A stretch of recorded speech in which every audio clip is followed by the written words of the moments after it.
Module 2 consists of primarily shopping for that vehicle away from the new car dealership.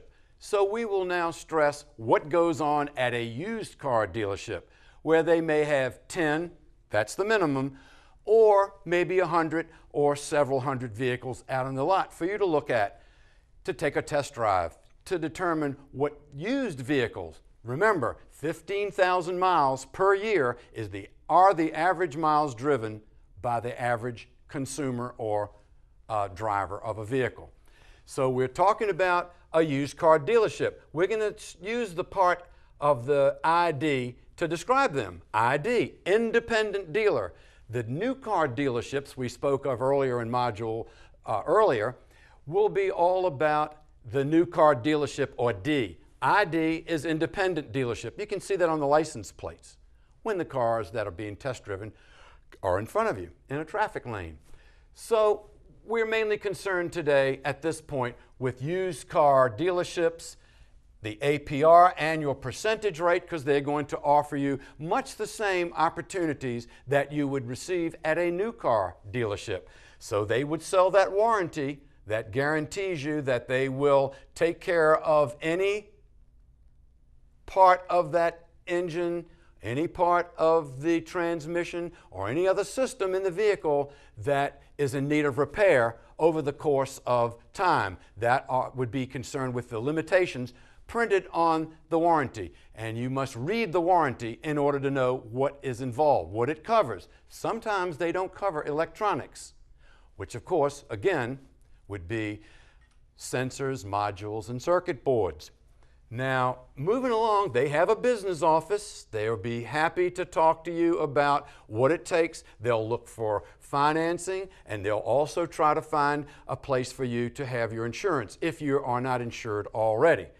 Now, these places are a little different than the buy here, pay here type of operation.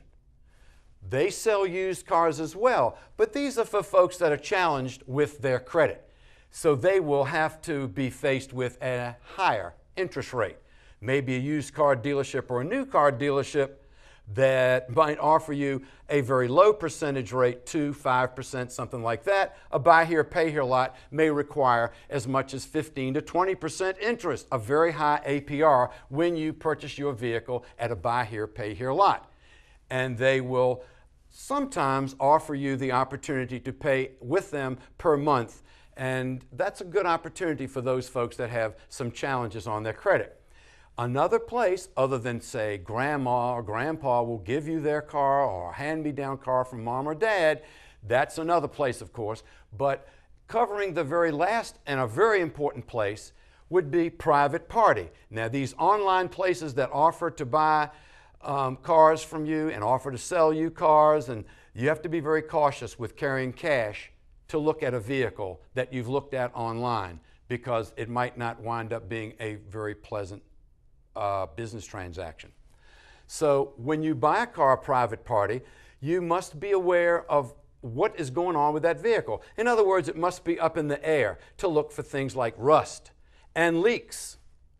Now, when you go to look at a vehicle, there are many considerations that have to be on your mind. Is it the right color? Does it fit you properly? Test drive a few cars. Don't jump to the first car that you see. But do your homework and make sure that your money is all together with how much you can afford to pay per month. And remember your insurance, which we're going to talk about in a separate module in just a little bit. I also want to cover the topic of recycling. This is at the end of the life of a vehicle. The vehicle would go, truck, van, SUV, crossover, goes to a recycling center, and all parts that were useful in that car have been pulled off. The gas tank is off the car, the tires have been removed, it will be crushed, and then it will be shredded into small scraps of steel and sold to a manufacturer of steel that will be used again perhaps in another vehicle. So recycling is a very important part in understanding the life cycle of a vehicle, from new to used to recycle. Now I wish to go through very important questions that you need to ask. By the way, there's something called online Carfax and auto checks that you need to make with the VIN number. You must have that 17-digit VIN number at hand before you can gather information pertaining to that vehicle. Mainly something such as previous owner's location, any shop records might be available to you as well, and we'll cover that in more detail later. Now I'd like to go through the buyer's worksheet.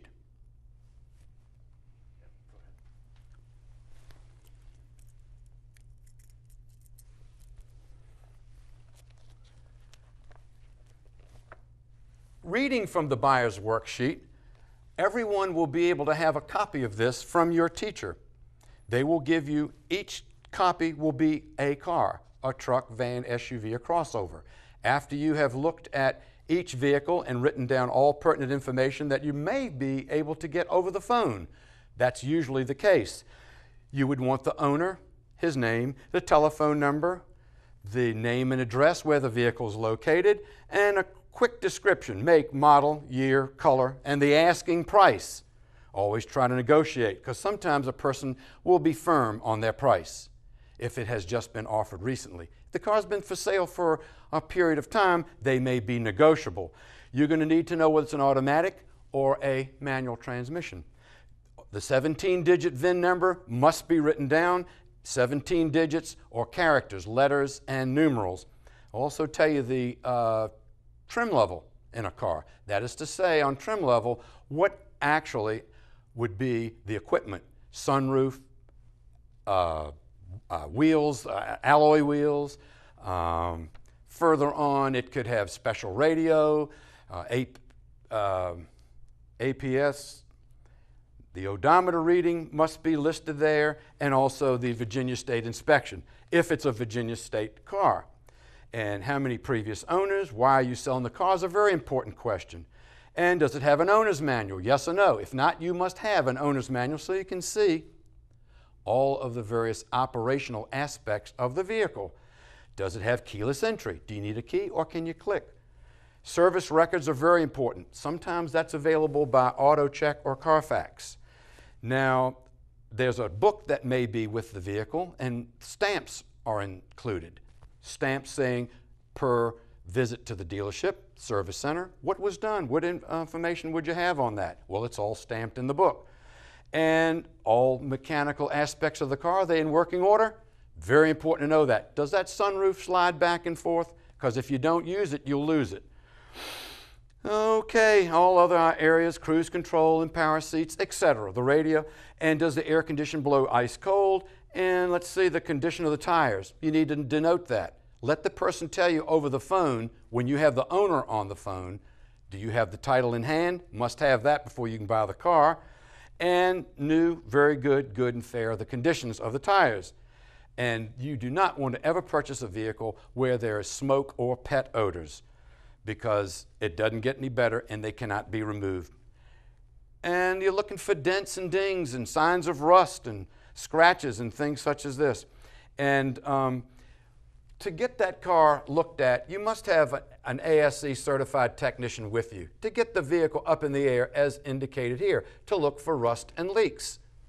Remember, when you purchase a vehicle from someone that you don't know, you have to be very cautious and take a certified technician with you.